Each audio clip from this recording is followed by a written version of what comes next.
On n'a pas appris aux femmes à s'écouter, on leur a appris à fonctionner. Culturellement, on nous a réglés comme des horloges. Je dois faire ci, je dois faire ça. Avec ou sans motivation, je dois le faire. Parce que c'est comme ça que la vie est. Alors on avance, on tient, on exécute. Et on appelle ça être forte. On fera au monde de l'introspection. Et quand on sent que quelque chose ne va pas, on va parler aux amis, à la famille, aux connaissances.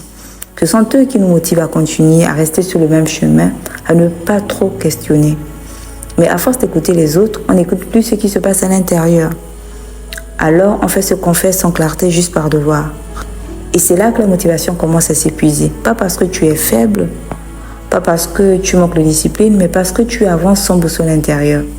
Quand l'intérieur est encombré, même les bonnes décisions deviennent lourdes. Même les projets choisis avec le cœur finissent par ressembler à des obligations. Tu continues, mais sans respiration intérieure. Il y a une phrase très juste que Oprah Winfrey dit « Chaque fois que je n'ai pas écouté cette petite voix intérieure, j'ai fini par le regretter. » Et pourtant, elle avait tout pour continuer à avancer mécaniquement. Le succès, les résultats, la reconnaissance. Mais même avec tout ça, elle a compris une chose essentielle.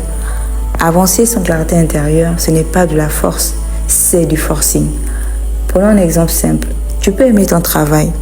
Et si tu portes en silence une fatigue que tu n'écoutes plus, des limites que tu n'as jamais posées, une pression que tu fais passer pour normale, alors même un bon métier devient lourd.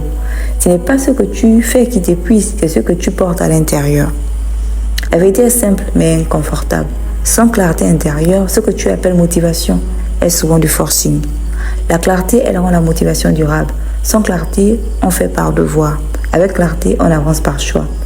Prends un moment, aujourd'hui ou cette semaine, prends une feuille ou ouvre une note. Écris honnêtement, qu'est-ce que je fais encore uniquement par devoir? Qu'est-ce que je fais sans vraiment m'écouter?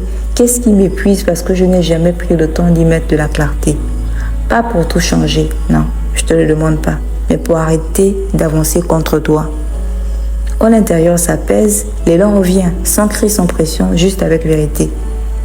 On avance ensemble pas à pas et chaque pas compte.